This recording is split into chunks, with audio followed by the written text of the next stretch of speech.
En tant qu'artiste, quelles sont vos impressions par rapport à la vidéo? Bon, impression d'abord, dans les 5 journées à Bissau. N'engagez pas journée sur international année, parce que tout le monde a journée de la femme. Tout le monde a fait du travail. Mais ça peut être plus artiste. Quand même, les Kanango, mais ils ont motivé. N'engagez pas 5 années, tout le monde a fait des caca. Moi, Mali les alliés. Bon, on va créer toujours les stratégies. Je ne sais pas quoi. Voilà le rôle. En quelle comparaison, est-ce que le théâtre, la mission à la mission à théâtre,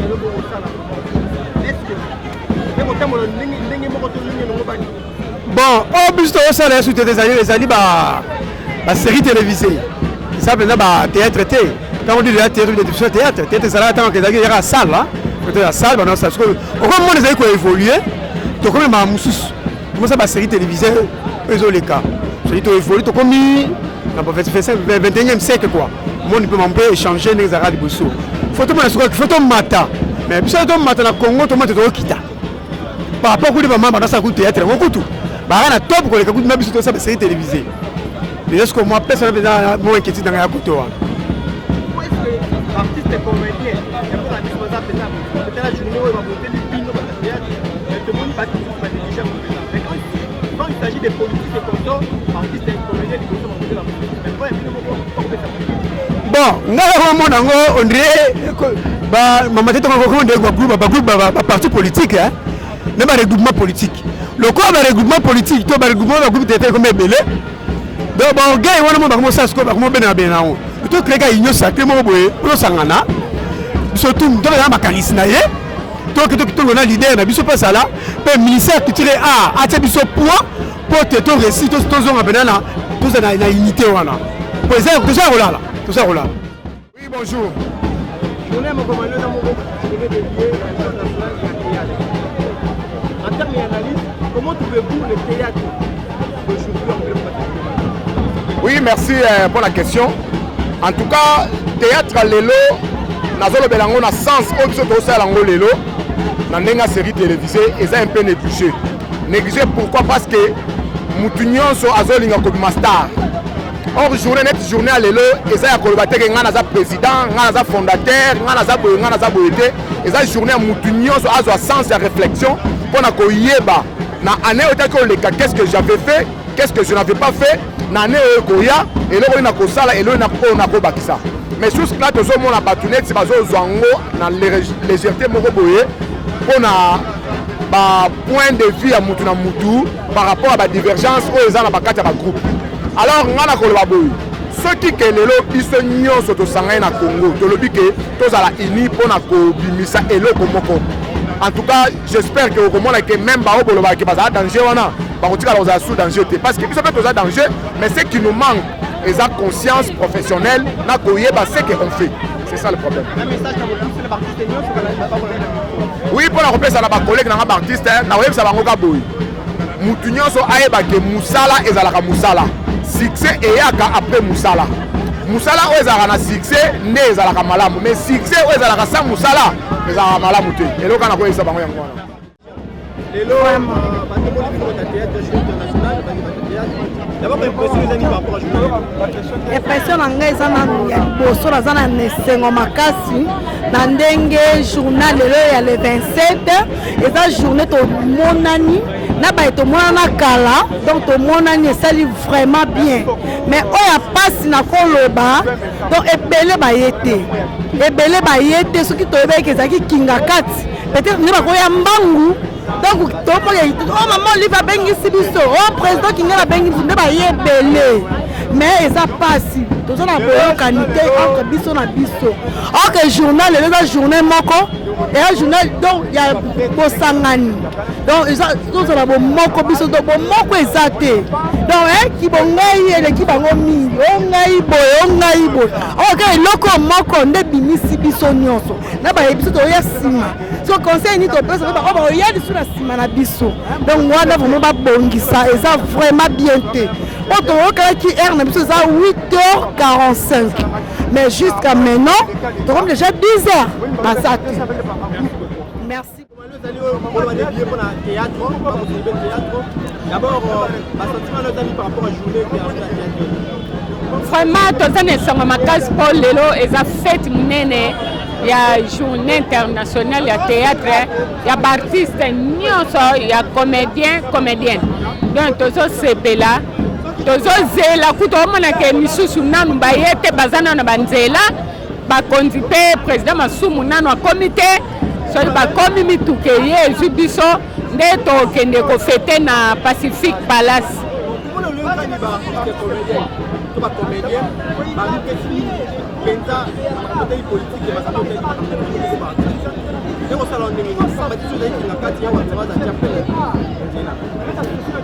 Bon, au mani politique, likamna likambo ezarana donango, ezarana likabonango.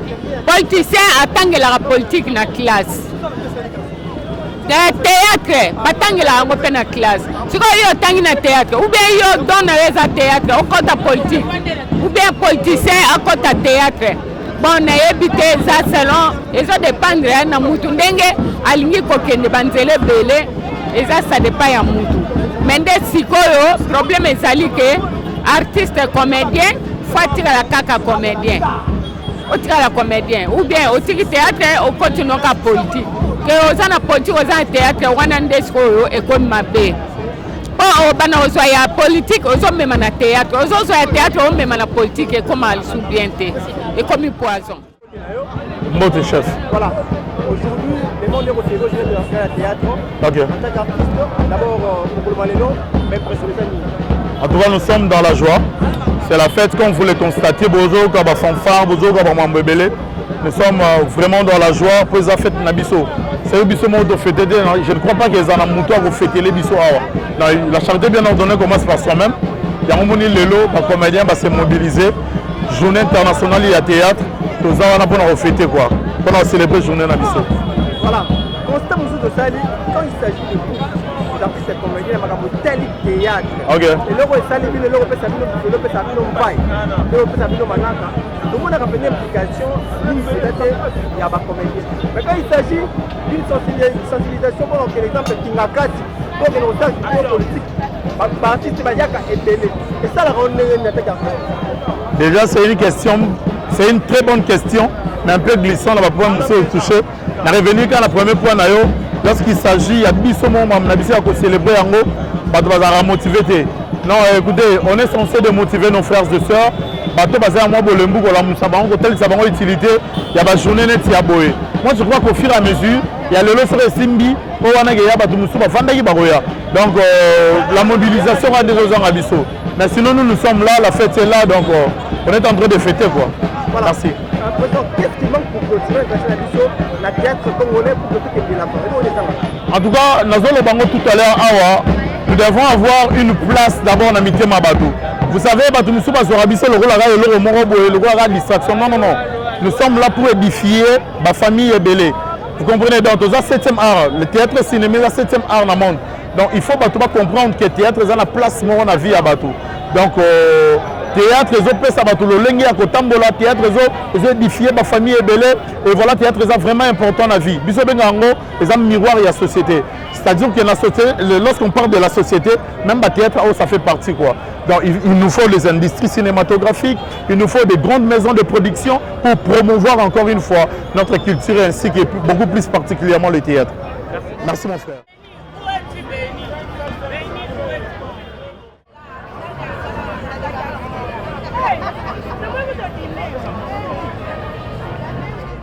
Impressionnant Nezali, naza fier déjà non un ya cause l'artiste et comédien et puis na moni que musala nanga bazo valoriser yango bachela yango journée internationale parce que ça na ba job mususo bachela yango journée internationale té voilà donc déjà yo sala nga fier comme on a journée mo ya boye et voilà.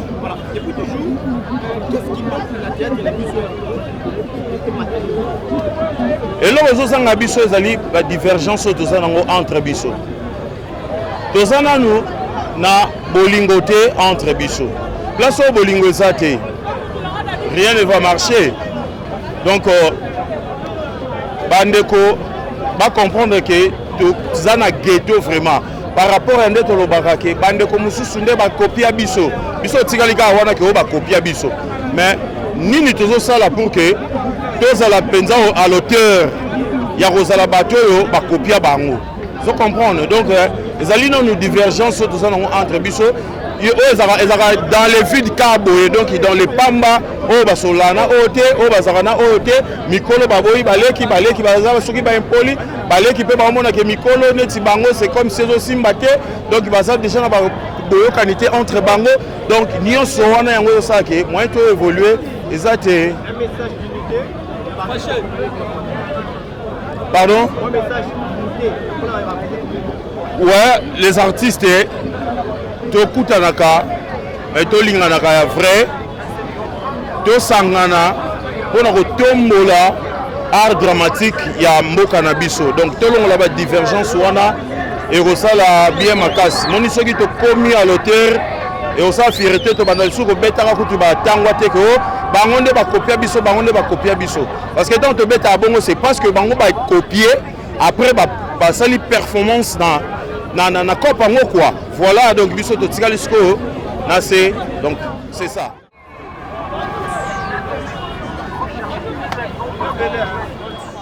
ngaka théâtre artiste na bino makaya yeyo comédien apesi bino nyoso bambote na obalinga ngai te eza journée na biso o balinga ko soutenir biso merci nzamba bakisela bino ya ebele o pe baboyaka bo bino kaka mais biso tokende kaka tout droit pourquoi répondre ngo kuna kaka na extrême kuna photo ya Congo Soka mais pourquoi yo linga oyeba pourquoi yo boy to fetaka mingi na centre to banda tam to bandi ngwa c'est ça message mais mo pesa zo solo la te to bandi ngwa be to kebu mais to sepeli citoyen ya kitoko to kofanda to meli to lié to kabol to kabola to palangani artiste on a journée dans des livres na théâtre nini omonaka ezanga théâtre yango la biso te mandali nini oyo ezangaka na théâtre ezali netinga donc 7 ans nazwa place ave masumu tous les petits kwa eba banda osimba saki aosimba telefone ya terre mofra longwa oya mosala na bango te batika mosala ndenge ezalelaki tokende ndenge ezalaka eloko donki do théâtre bakomobi bango na buzoba bayeba yango donc théâtre eza toa bastar te mpo bapetso bango baye star non star azalaka te na théâtre ata la musique kutu bazaka so mibale na yoka papa yemba loba atanga jibe na wera jibe na vie nani defao me bapeti baye babenga bango ka bastar soki bato edikaka bato fo toala bamanière fo te bakosolola na bato comprendre me bana baye na mamu na bango oyo baza pembeni na biso bazwa baconseil bazokende tout droit oyo bayaki comme bazokutana mpe na mambu nango li baotika yango lobi bongo mpe asimbi kamera komofilme yango osala mpe miso mpo eza ya ye te nalobi mabe soki mabe bolimisa ngai me ngai nabetaka mingi lik 12d donc bavérité na bavérité yango na kokota kotala mpo akoboya afibi liso.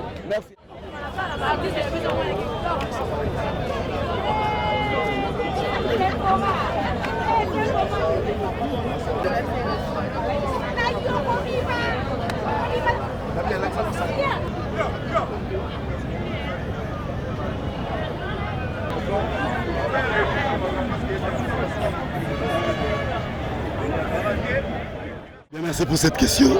Je m'excuse d'abord parce que ma voix ne me permet pas de parler. Mais sinon, c'est une journée qui doit être honorée par tous les artistes. Parce que c'est depuis 1962 que les artistes et comédiens de par le monde ont commencé à commémorer cette journée. Alors, à ce qui nous concerne, moi je dis merci aux responsables de l'association. Et merci à vous, presse. C'est grâce à vous que cette journée va connaître sa vraie valeur. Qu'est-ce qui manque pour que notre théâtre, le théâtre du Congo, soit élevé comme on voit dans d'autres pays? Bon, il faut d'abord que l'artiste et comédien congolais soit conscient de ce qu'il fait. Et il faut aussi que il faut qu'il y ait une réforme il faut que les artistes soient soutenus. Il faut que le ministère prenne en charge les comédiens. Voilà. Merci. Bonjour. D'abord, en tant que femme du théâtre, l'impression des amis. En tout cas, l'impression que vraiment, vraiment journée na biso auto célébraka partout dans le monde, ce que nos artistes bazala en tout cas bazo fêter journée parce que ça penda journée moko oya biso to fêtaka quoi. Ni les gens pour théâtre na biso ya Congo et comment yango kasi likambo vraiment esalaka biso penza pasi toyebi na bamboka mosusu oyo mpe totanga mpenza kombo te basika baartiste bazali tomonaka baartiste wana ndenge bavivaka gouvernement na bango ebimiselaka bango balingi basala boye ebimiseli bango me oyo ya biso ana mboka oyo nayebi te c'est comme si baconsidéraka biso baartiste te nayebi te vraiment place wana nga mpe vraiment esalaka nga vraiment pasi tosengaka na bakonzi na biso ya mboka en tout cas bameka na koconsidere biso baartiste parce que tosepesa mpe mitema na bango kwa na bandaku kwa fo bameka vraiment koconsidere biso.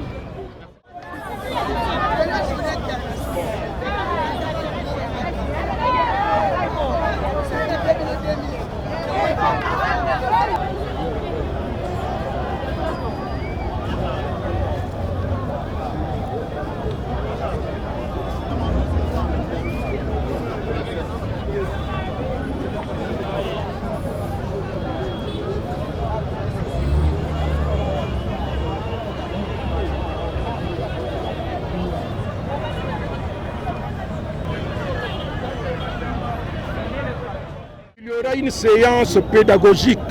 Nous aurons des professeurs de l'INA qui seront avec nous pendant au moins 1 heure de temps pour nous donner certaines matières indispensables dans le fonctionnement du métier de l'artiste comédien.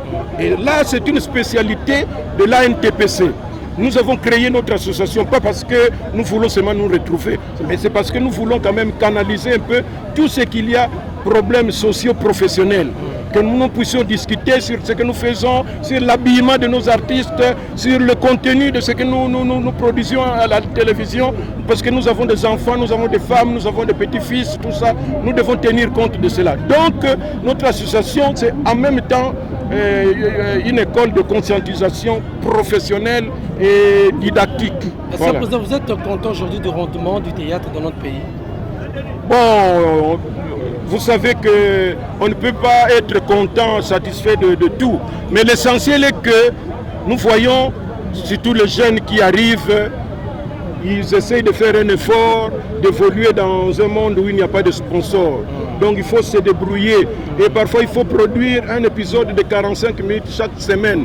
Il faut scénario, il faut créer un scénario, il faut répéter, il faut tourner, il faut monter. Chaque semaine, ce n'est pas donné à tout le monde. Et il y en a même qui peuvent avoir des moyens, mais qui ne pourront pas faire cela. Donc c'est déjà un exploit. Mais maintenant, là où il faut lutter, c'est la présentation de spectacles de qualité qui peuvent convaincre le président de la République, le ministre, les députés, les travailleurs, et, je ne sais pas, les cultivateurs. Donc toutes les catégories sociales du pays. Alors, eu égard de toutes ces difficultés, qu'est-ce que vous recommandez à l'État pour qu'il vienne en aide? Non, aujourd'hui c'est la journée internationale du théâtre. D'abord, nous remercions beaucoup l'autorité du pays, le président de la République, le président Fachi, parce que chaque fois qu'il y a une activité importante au pays, eh bien, l'ANTPC a toujours été associés. C'est extraordinaire. Cela veut dire qu'on nous prend au sérieux.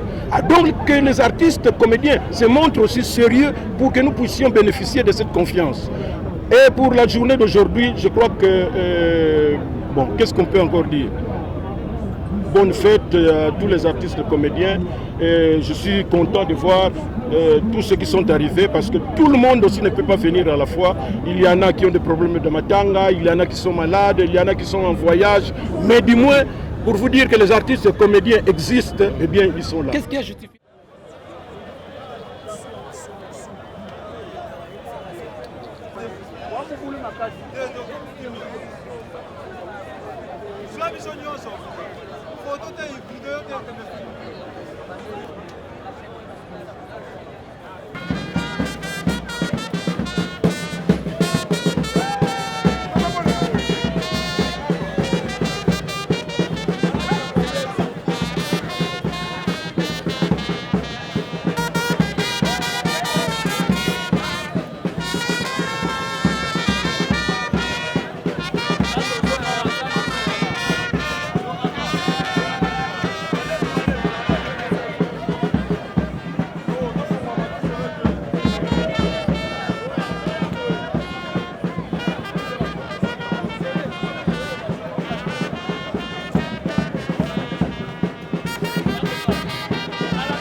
pour les journées na biso internationale nazosenga na biso nyonso togarde minute moke mpona bandeko na biso baartiste d'une manière générale mais bacomédien oyo batika biso donc to garde une minute de silence.